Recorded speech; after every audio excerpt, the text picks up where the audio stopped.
On the day of their 5th anniversary, Vianne Brown looked his wife in the eye and handed her divorce papers with a smirk, claiming she wasn't CEO material.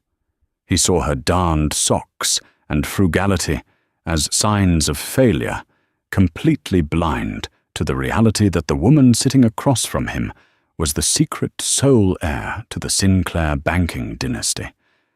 Vianne thought he was trading up, but the moment he signed those papers, he did more than end a marriage.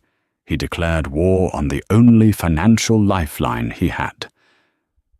The waiter at Le Bernardin poured the vintage Pinot Noir with a practiced silent grace. It was a 2015 Domaine de la Romanée Conti, a bottle that cost more than Lydia's first car. Vianne Brown didn't even look at the label. He was too busy checking the reflection of his Rolex Daytona in the knife. "Happy anniversary, Vianne," Lydia said softly. She was wearing a navy blue dress she'd bought off the rack at Macy's 3 years ago. It was modest, clean, and entirely unremarkable, just like Lydia. Or at least that's what Vianne told himself every time he looked at her these days. Vianne looked up, flashing that charming, practiced smile that had graced the cover of Forbes 30 Under 30 last month. "Happy anniversary, Lyd." He didn't reach for her hand. He reached into his suit jacket, a bespoke Tom Ford that fit him like armor, and pulled out a thick manila envelope. He placed it on the crisp white tablecloth, right between the candle and the untouched bread basket. Lydia looked at the envelope, then up at his eyes. Her expression didn't change. There was no gasp, no tearing up, just a stillness that Vianne mistook for stupidity. "I got you something too," she whispered, reaching for her purse. "Wait," Vianne said, his voice dropping an octave, putting on his serious CEO face. "Open mine first. Please, it's important." Lydia hesitated, her hand hovering over her battered leather tote. Slowly she picked up the envelope. She slid a manicured finger under the flap and pulled out the document. "Petition for dissolution of marriage." The bold letters seemed to scream in the quiet restaurant. "I know this is hard." Vianne started his rehearsed speech, flowing instantly. "But look at us, Lydia. We're in different worlds now. When we met, I was coding in a garage. Now Brown Tech is about to go public. I have galas to attend investors in Silicon Valley partners in Tokyo. You like your book clubs and your gardening." He took a sip of the expensive wine, gaining confidence. "Jessica, my VP of marketing, she gets it. She understands the pressure. Honestly, Lydia, I'm doing this for you. You're drowning in my world. I want to set you free." Lydia read the first page. She didn't scream. She didn't throw the wine in his face. She simply asked, "Jessica, the blonde with the Wharton MBA who laughs too hard at your jokes." Vianne stiffened. "She's a brilliant strategist. And yes, we're together. I didn't want to lie to you anymore." Lydia nodded slowly. She placed the papers down. "You want a divorce because I don't fit your image, Vianne, because I'm plain. It's not just looks, Lydia. It's class." Vianne said, his cruelty leaking out. "You're a sweet girl from Ohio, but I need a partner who can walk into a room and command respect. I need someone with a pedigree, someone who understands power." The irony was so thick it nearly choked her. Lydia looked down at her simple hands that had signed checks to keep his startup afloat during the lean years, checks routed through shell companies so his fragile ego wouldn't bruise. "The prenup," Lydia said quietly. Vianne scoffed. "Don't worry, I'm generous. I'm letting you keep the house in Jersey, the Audi, and I'll give you a monthly stipend for 2 years. But the company, the IP, that's mine. You signed the prenuptial agreement 5 years ago, Lydia. What's mine is mine. What's yours? Well, you didn't have anything then, and you don't have anything now." He slid a Mont Blanc pen across the table. "Sign it, Lydia. Don't make a scene. Let's handle this like adults." Lydia picked up the pen. She looked at him one last time, searching for a trace of the man she had fallen in love with, the humble dreamer who just wanted to change the world. He was gone, replaced by this hollow suit who thought he was a king because he had a few million in venture capital. "Okay," she whispered. She flipped to the back page and signed her name with a steady hand. Lydia Brown. "Thank you." Vian let out a breath he didn't know he was holding. He snatched the papers back, checking the signature. "You're doing the right thing." Lydia stood up. She didn't touch her food. She didn't touch her wine. "I was going to give you my gift," she said, her voice devoid of emotion. "But I think you just gave me the best gift of all, Vian." "So, what was it?" he asked, distracted, already texting Jessica under the table. "I was going to tell you that my father is finally coming to town to meet you," Lydia said. "Arthur. He wanted to discuss the Series B funding personally." Vian laughed, a harsh, barking sound. "Your dad. The retired mechanic, Lydia. I'm looking for $10 million, not an oil change. Give him my best, though." Lydia smiled. It was a cold, terrifying smile that Vian had never seen before. "Goodbye, Vian." She walked out of the restaurant. As she stepped onto the busy New York street, she pulled her phone from her purse and dialed a number she hadn't called in 5 years. "Daddy," she said into the phone. "It's done. You can cut the lines." The packing took less than 2 hours. Vian stayed at a hotel that night, the Four Seasons, naturally likely with Jessica, so Lydia had the house to herself. It was a sprawling modern mansion in the Palisades, cold and grey, filled with furniture Vian had hired a designer to pick out. It never felt like home. Lydia didn't take the jewelry Vian had bought her guilt gifts for missed birthdays. She didn't take the designer clothes he forced her to wear to galas. She packed her old jeans, her worn-out college hoodies, the locket her mother gave her before she passed, and most importantly, a small fireproof safe from the back of her closet. She opened the safe. Inside wasn't cash or diamonds. It was a stack of documents, birth certificates, trust fund deeds, and a passport bearing her real name, Lydia Sinclair. She sat on the edge of the bed and looked at the prenup copy Vian had left on the nightstand. He was so proud of that document. He had his lawyers draft it to ensure that if his company took off, this nobody girl couldn't take half his billions. He had insisted on a total separation of assets clause. Whatever is acquired by a party remains the sole property of that party. Neither spouse has any claim to the familial wealth or inheritance of the other. He thought he was protecting his millions. He didn't realize he had just protected her billions. Lydia was the only daughter of Arthur Sinclair. In the world of finance, names like Zuckerberg or Musk were new money. The Sinclairs were the bedrock. They owned the banks that loaned money to the billionaires. They owned shipping lines, real estate empires in London and Dubai, and hold vast reserves of gold bullion. When Lydia met Vian, she was trying to escape that suffocating weight. She wanted to be seen for her, not her checkbook.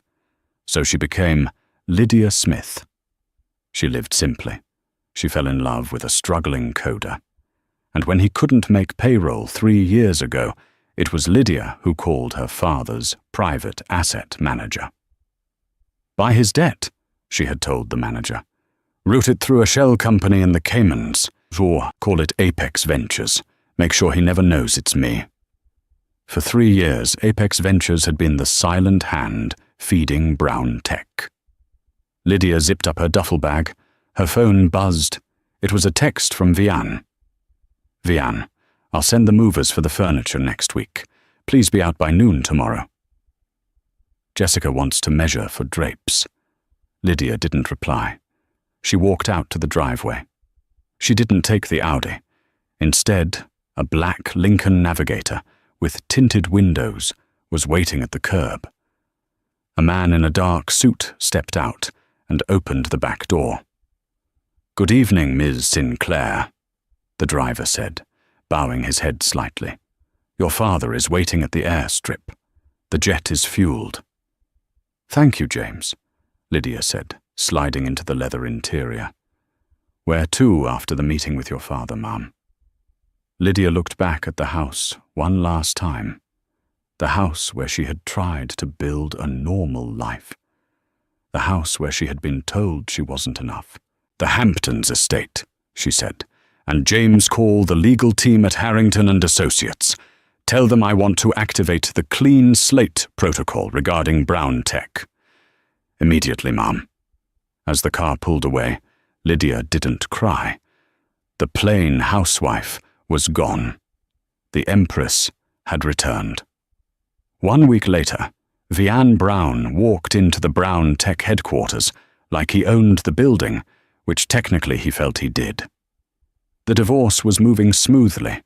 Lydia had disappeared without a fight, just as he predicted. No drama, no screaming lawyers. She had just vanished. Weak, he thought. She always was weak. He walked into the conference room. Jessica was there looking stunning in a red Prada dress, sitting at the head of the table. The board members were gathered. Today was the day they were supposed to finalize the Series B funding with Apex Ventures. That $50 million injection would propel them to IPO. "Good morning, everyone," Vian boomed, pouring himself a coffee. "Let's get this signed. I have a tea time at noon."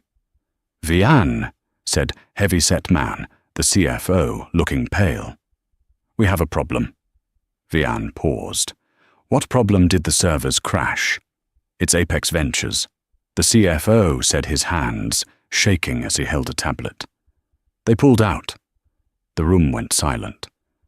"What do you mean they pulled out?" Vian laughed nervously. "We have a term sheet.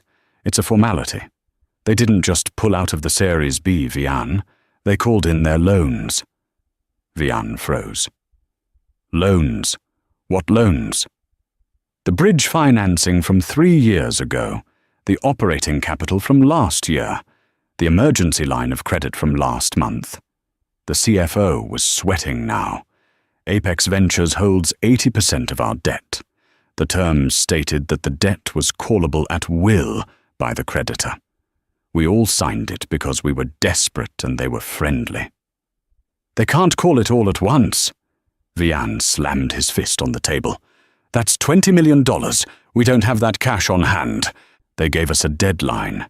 Jessica interjected her voice, sharp, her eyes glued to her laptop. 24 hours, Vian. Or they file for insolvency and seize the assets, the IP, the code, everything. "Get them on the phone," Vian screamed. "Who is the contact? Get Smith on the phone." "I tried," Jessica said, looking up. The admiration that was usually in her eyes was replaced by fear. "The number for Apex Ventures is disconnected.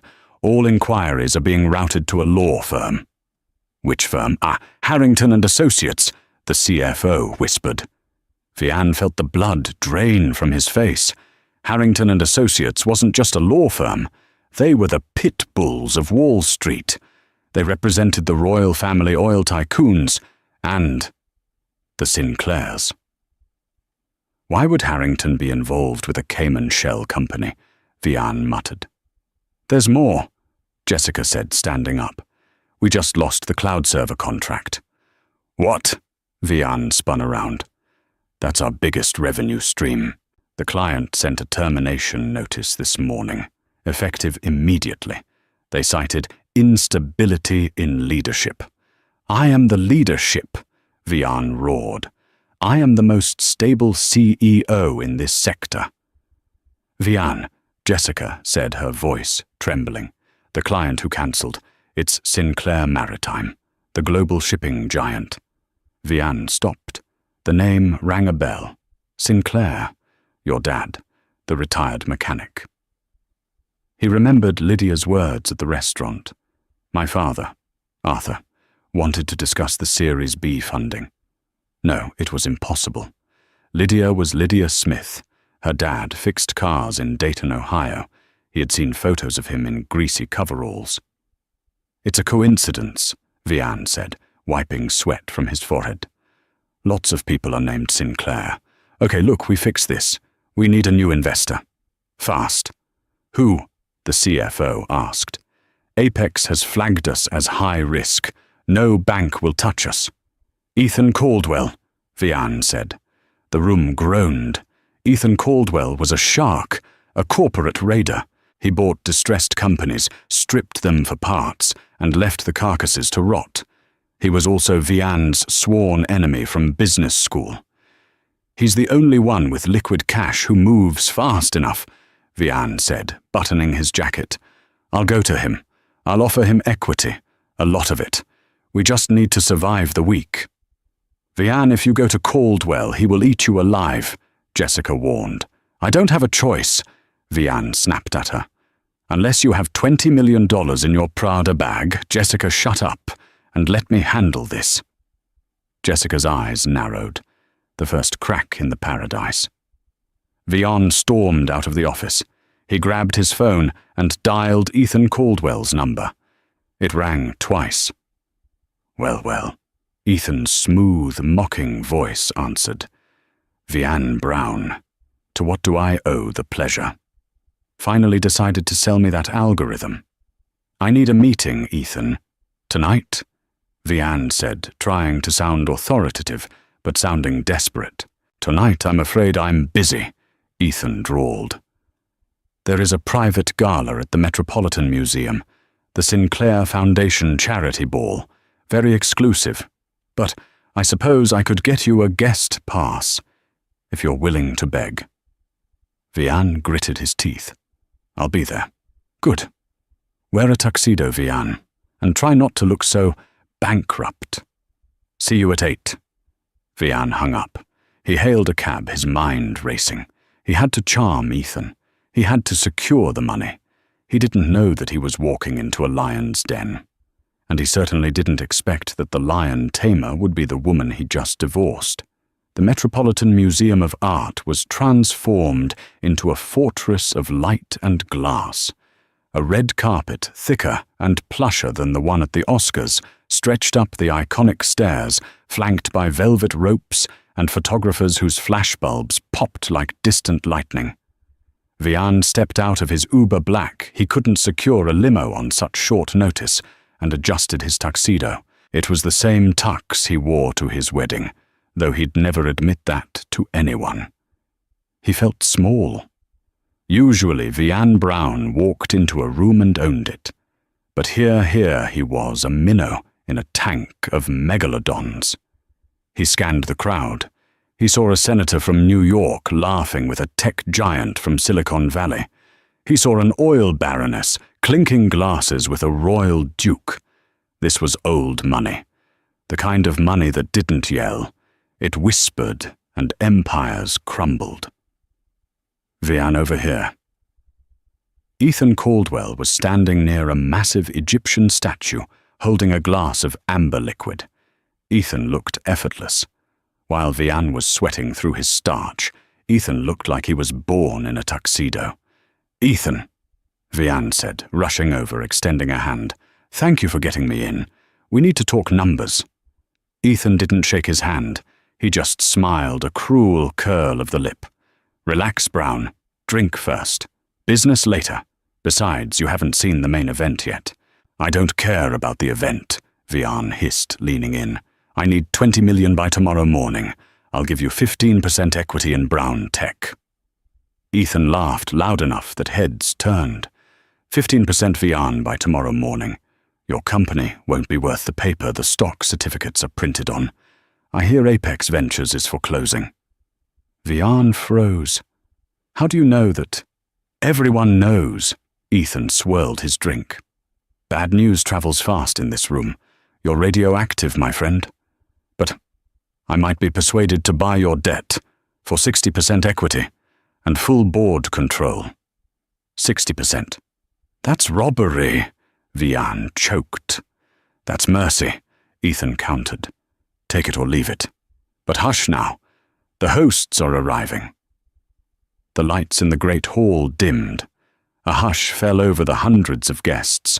A spotlight hit the top of the grand staircase. Ladies and gentlemen, a voice boomed over the speakers. Please welcome the chairman of the Sinclair Group, Mr. Arthur Sinclair, and his daughter, the director of the foundation, Ms. Lydia Sinclair. Vian rolled his eyes. Sinclair again. Who cares about? His voice died in his throat.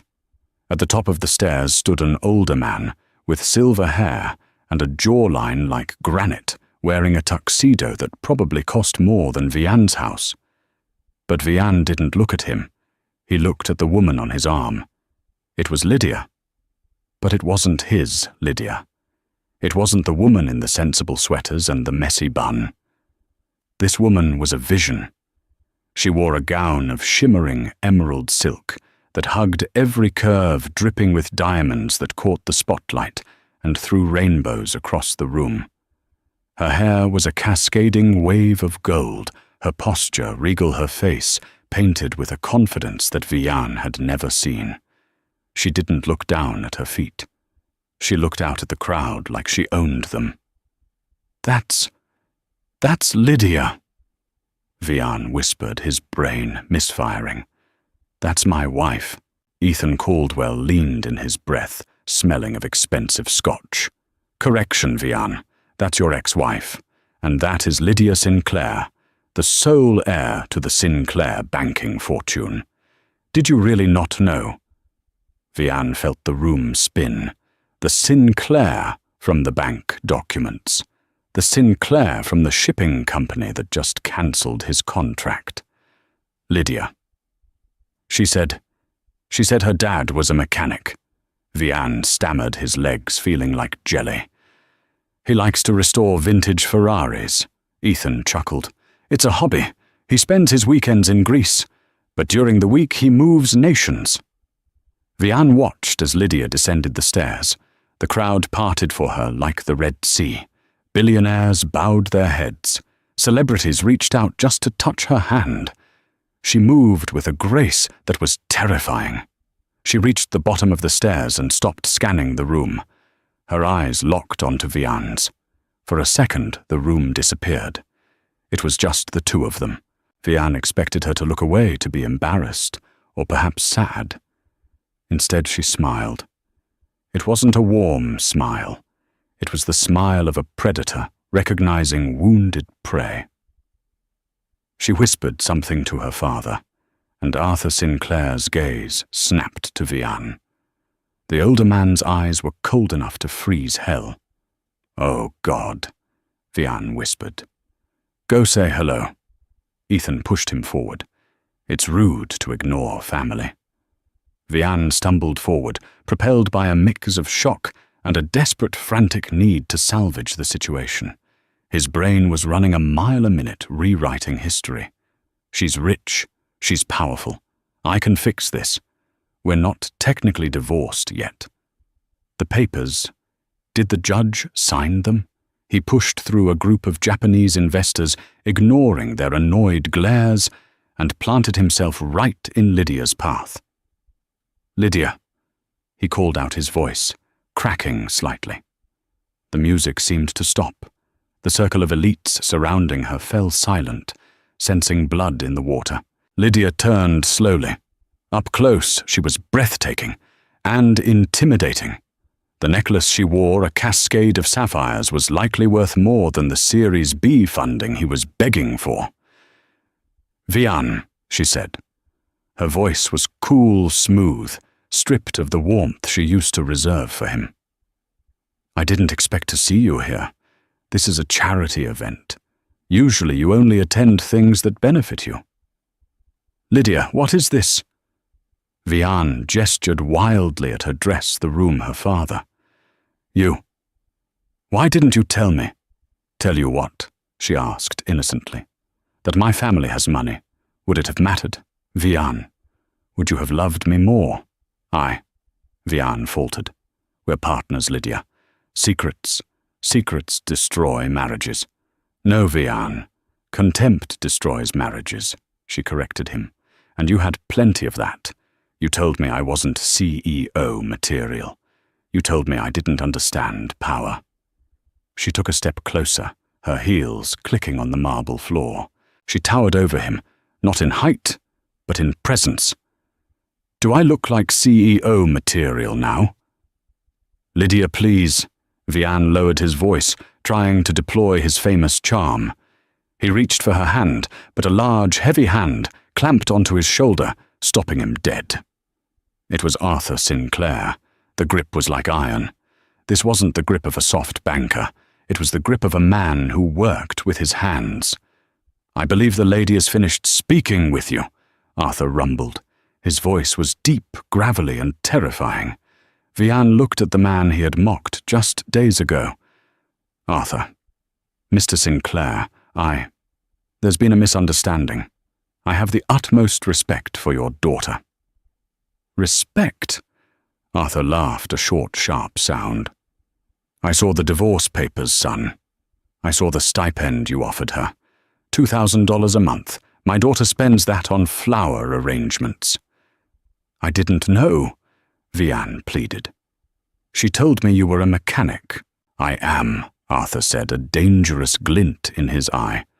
I fix things that are broken, and I scrap things that are useless. Right now, Vian, you're looking a lot like scrap metal.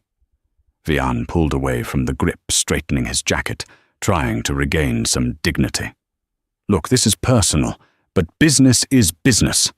Mr. Sinclair, your company Apex Ventures is holding my debt. If you call it in, you destroy a promising company. You destroy value. It's bad business. Lydia laughed.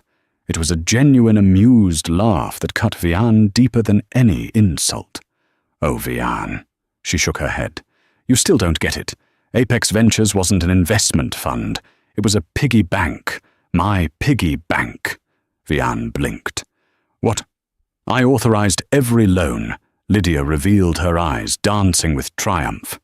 When no bank in the city would touch your spaghetti code, I told Daddy to fund you. When you needed payroll, I wrote the check. Apex isn't calling in the debt because of market volatility. I'm calling in the debt because I'm done paying for your ego. The realization hit Vian like a physical blow. The genius of Brown Tech, the financial wizardry. It was all her. It had always been her. He hadn't been a self-made man. He had been a kept man. You can't do this, Vian whispered, his face pale. The prenup. The prenup you wrote, Lydia smirked. The one that says separate assets. It works both ways, darling. My billions are mine. Your debt, that's all yours. She leaned in close, her lips brushing his ear, so only he could hear the final nail in the coffin. And by the way, I saw Jessica earlier. She was asking Ethan Caldwell for a job. She told him her current boss was dead weight. Sounds familiar, doesn't it? Lydia pulled back, dismissed him with a wave of her hand, and turned to her father. Come on, Daddy. The governor is waiting for us. Arthur gave Vian one last look, a look of pure pity, and turned away. Vian stood alone in the middle of the crowded hall. The photographers, realizing something dramatic had just happened, turned their lenses toward him. Flashbulbs erupted in his face, blinding him. He felt stripped naked, exposed. He looked around for an ally. He saw Ethan Caldwell raising a glass to him from across the room, mouthing the words, 60%. Vian realized with a sinking heart that 60% was now a fantasy. He wouldn't even have that. He was going to lose everything. And the woman who could have saved him, the woman he had discarded like trash, was the one holding the match. The fall of Vian Brown didn't happen with a whimper. It happened with the deafening roar of a landslide, burying him under the weight of his own hubris. The morning after the gala, the sun rose over Manhattan with a cruel, cheerful brightness. Vian woke up in his suite at the Four Seasons, a pounding headache, reminding him of the excessive scotch he had consumed after Arthur Sinclair had publicly eviscerated him. But as he splashed cold water on his face, looking at his bloodshot eyes in the marble vanity mirror, the denial began to set in. He was Vian Brown. He was a visionary. He had talked his way out of bankruptcy before. He would do it again. The Sinclairs were just trying to scare him. It was a negotiation tactic. That's all it was. Shower, suit, coffee, war room, he muttered to himself, executing his morning routine with robotic precision. He put on his favorite charcoal grey suit, the one he wore for his Fortune magazine cover shoot, and tied his tie with a perfect Windsor knot. He needed to look invincible. He didn't check his phone. He didn't want to see the notifications. He just needed to get to the office and rally the troops. But the war was already over. When the Uber pulled up to the glass and steel tower that housed Brown Tech, Vian noticed something odd. There was a lack of movement. Usually at 8:30 a.m., the lobby was a hive of activity interns juggling coffee trays, developers rushing to stand-up meetings. Today it was still. Vian strode to the turnstiles, flashing his signature smile at the security guard, a man named Miller, whom Vian had walked past for 3 years without ever learning his first name. "Morning, Miller," Vian said, tapping his access card against the reader. Beep. A harsh red light flashed. Vian frowned. He tapped it again. Beep. Must be a glitch, Vian muttered, annoyed. "Miller, buzz me in, would you? I have a board meeting in 10 minutes. Miller didn't move. He stood behind the console, his arms crossed his face, an unreadable mask of stone. "I can't do that, Mr. Brown." "Excuse me," Vian scoffed, leaning over the desk. "I'm the CEO of this company. Open the gate." "You were the CEO," a voice boomed from the direction of the elevators. Vian spun around. Standing there wasn't his assistant or his VP. It was a man in a windbreaker, with huge yellow letters on the back, U.S. Marshal. Beside him stood 2 uniformed officers, and a woman in a severe black suit, holding a stack of files. "Vian Brown?" the Marshal asked, stepping forward. "Yes, but I don't understand. This building is now a seized asset under the jurisdiction of the Federal Bankruptcy Court." The Marshal stated, his voice echoing in the silent lobby. "We are executing a foreclosure order on behalf of the primary creditor, Apex Ventures." "Foreclosure?" Vian laughed, a high-pitched, hysterical sound. "That's impossible. We have a 30-day grace period. I know the law." The woman in the black suit stepped forward. "Actually, Mr. Brown, you signed a waiver of that grace period in the Series A bridge loan agreement 3 years ago. Clause 14. Section B. In the event of a material breach of trust or leadership instability, the creditor reserves the right to immediate asset forfeiture." "Material breach of trust?" Vian spat. "I haven't breached anything. The board voted at 6:00 a.m., the woman said calmly. "They removed you for gross negligence. You're trespassing, Mr. Brown. You need to leave the premises immediately." Vian looked around. A small crowd of his employees had gathered on the mezzanine level looking down. He expected to see outrage. He expected them to rush down and defend their leader. Instead, he saw relief. He saw whispers. He saw a developer he had screamed at last week, taking a photo with his phone. They weren't mourning him. They were watching the show. "I need to get my things," Vian stammered, his bravado crumbling. "My laptop, my files, the photo of my mother on my desk. Personal effects will be boxed and mailed to your last known address," the Marshal said, placing a hand on his holster. "Please, sir, don't make us escort you out." Vian backed away, his hands trembling. He turned and stumbled through the revolving doors, the heat of the city hitting him like a physical blow. He needed Jessica. Jessica was the fixer. Jessica knew where the backup accounts were. Jessica would know how to spin this. He pulled out his phone, his fingers fumbling over the screen. He dialed her number. The number you have reached is no longer in service. He froze. He tried the office line. Dead. He opened his email app to send her an urgent message. Login failed. Account disabled. Panic, cold and sharp, pierced his chest. He looked up and saw a moving truck parked at the side entrance. It wasn't loading equipment out. It was loading files in. And standing by the loading dock directing the movers was Jessica. She looked different. The nervous energy she usually carried around him was gone. She stood tall, holding a tablet, checking off inventory with a ruthlessness he recognized because he had taught it to her. "Jessica!" Vian screamed, sprinting down the sidewalk, ignoring the traffic signals. Horns blared as he dodged a taxi. "Jessica." She turned. She saw him running towards her, disheveled and frantic. She didn't flinch. She simply held up a hand to signal the movers to pause. "Vian," she said. Her tone was conversational, as if they were discussing lunch orders. "Jessica, what is going on?" Vian grabbed her arm.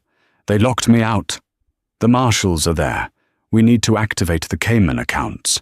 We need to—" She gently but firmly removed his hand from her arm. "There are no Cayman accounts, Vian. Lydia liquidated them an hour ago. She owned the shell companies, remember?" But you—" Vian gasped for air. "We need to fix this. You and me. We can start over. I have the IP in my head." Jessica looked at him with a gaze so pitying it burned. "Viana, I just signed a contract with Caldwell Holdings. Ethan hired me as his new VP of Operations. My first task is to oversee the acquisition of Brown Tech's assets for pennies on the dollar." Vian reeled back. You went to Ethan. You traitor, after everything I did for you. What did you do for me?" "Vian." Jessica stepped closer, her voice dropping to a hiss. "You took credit for my strategies. You made me lie to investors. You made me create a fake persona to trick your wife. And yesterday, when the ship started sinking, you didn't try to save the crew. You ran to the gala to save yourself. I did it for us."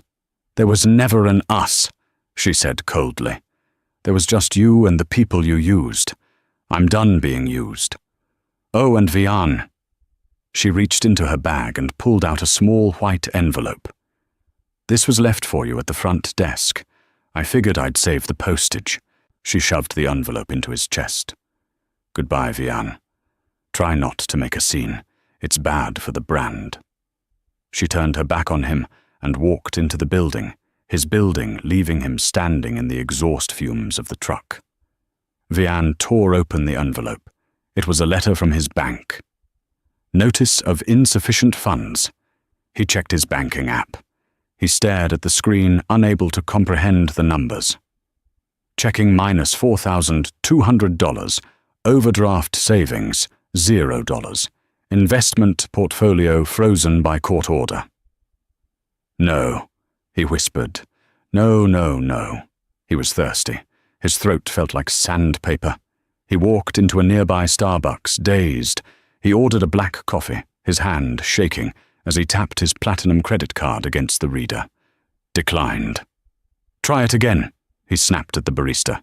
"I tried it twice, sir. It says, card reported lost or stolen." "It's not stolen. I'm standing right here," Vian yelled, slamming his hand on the counter.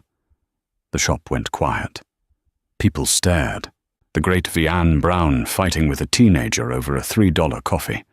He left the coffee on the counter and ran out. He had to get home. He had cash in the safe at the mansion. He had watches he could sell. He had the Audi. He took the subway, the humiliation burning his skin back to the Palisades. It took 2 hours. By the time he walked up the long, winding driveway to his estate, the sky had turned a bruised purple. Thunder rumbled in the distance. He reached the front gate. It was closed. He punched in the code 1985. Error. He punched it again. Error. What is happening? He screamed at the keypad. A black sedan was parked in the driveway. A man in a beige trench coat stepped out. It was his landlord, Mr. Henderson. Mr. Henderson. Vian ran to the gate, gripping the iron bars. The gate is broken. Let me in. Mr. Henderson didn't open the gate. He stood on the other side, looking uncomfortable. I'm afraid I can't do that, Vian. I saw the news. The bankruptcy. The fraud allegations. It's a misunderstanding. I just need to get inside. The lease has a morality clause. Vian. And an insolvency clause. Henderson said, holding up a set of keys. I've changed the locks. Your possessions have been removed. Vian looked past him. On the manicured lawn, sitting in the rain that had just begun to fall, were garbage bags. Black plastic garbage bags. My things, Vian whispered. We packed the clothes. The furniture stays. It was a furnished rental, remember? Henderson sighed. I'm sorry, son, but I can't have the feds seizing my property because of your debts. You need to go. Where am I supposed to go? Vian's voice broke. I have nowhere. That's not my problem, Henderson said, turning around and walking back to the house. The rain began to pour. It soaked through Vian's charcoal suit. It plastered his hair to his skull. He climbed over the fence, tearing his trousers, and ran to the bags. He ripped one open. Inside were his Italian loafers thrown in with his dirty gym socks. He fell to his knees in the mud. The grandeur of his life, the penthouse, the company, the reputation, had been reduced to 4 garbage bags on a wet lawn in New Jersey. He had one option left. One Hail Mary. He dug his phone out of his pocket. The screen was cracked, but it still worked. He scrolled to the contact he had deleted 2 days ago, then restored in a moment of weakness. Lydia. She would help him. She had to. She was the one who darned his socks. She was the one who made him soup when he had the flu. Beneath the diamonds and the Sinclair name, she was still Lydia. She had a heart. He just needed to remind her. He dialed. Ring. Ring. His heart hammered against his ribs. Ring. Hello. The voice was crisp male and terrifyingly professional. Vian froze. Lydia is Lydia there? This is Charles Harrington, Senior Counsel for Ms. Lydia Sinclair, the voice replied. To whom am I speaking? This is her husband, Vian shouted over the sound of the rain. Put her on the phone. I need to talk to my wife. Mr. Brown. The lawyer's voice was dry like old parchment. Ms. Sinclair is unavailable. She is currently en route to Paris for the G7 summit. She gave strict instructions that any communication from you be directed to my office. I don't want a lawyer. I want Lydia. Tell her I'm sorry. Vian was sobbing now, the tears mixing with the rain. Tell her I made a mistake. Tell her I love her. I have nothing. Do you hear me? I'm on the street. She can't do this to me. Mr. Brown. Harrington interrupted his tone, devoid of any sympathy. Ms. Sinclair anticipated this call. She asked me to relay a message, should you reach out. Vian gripped the phone so hard his knuckles turned white. What is it does she want to meet? She asked me to remind you of the conversation you had at Le Bernardin, Harrington said slowly. You explicitly stated that you needed a partner who understood power. Vian closed his eyes, the memory of his own arrogance flashing before him like a nightmare. Yes, Vian whispered. Ms. Sinclair hopes that you are finally learning what true power feels like. It is not a title, Mr. Brown. It is the ability to shape reality. She has shaped hers, and now she has shaped yours. Please, Vian begged. Do not call this number again. The divorce decree will be finalized on Monday. The terms of the prenuptial agreement regarding the separation of assets, the agreement you insisted upon, will be strictly enforced. Good day, Mr. Brown." Click. The line went dead. Vian stared at the phone. The screen flickered and then went black as the battery died. He sat alone in the mud, surrounded by his trash bags. The massive iron gates of the mansion loomed over him, locking him out of the paradise he thought he deserved. He curled into a ball, shivering violently as the weight of the billion-dollar empire he had thrown away crushed him into the earth. He was finally free, just like he asked, and it cost him everything. 12 months later, the air conditioner in the back of Quick Fix Electronics rattled like a dying engine, dripping condensation onto the linoleum floor. The shop, tucked away in a strip mall in Queens, between a laundromat and a discount dollar store, smelled of burnt solder and stale coffee. Vian Brown sat on a stool that wobbled every time he shifted his weight. He adjusted the magnifying lamp over the workbench, his eyes squinting at the cracked motherboard of a third-generation tablet. "Come on," he whispered, his hand steady, but his spirit broken. Just bridge the connection. His hands, the same hands that used to sign million-dollar contracts at the Ritz-Carlton, were now dry-cracked and stained with flux. He wasn't wearing a bespoke Tom Ford suit anymore.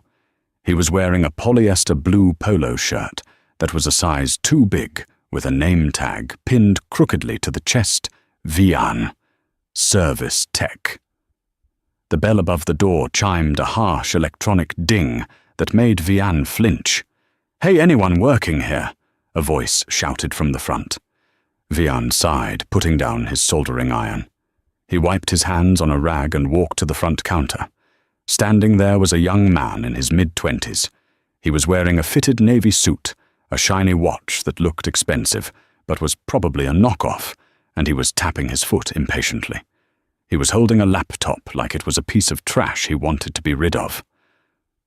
"Welcome to Quick Fix," Vian said, his voice flat. "How can I help you?"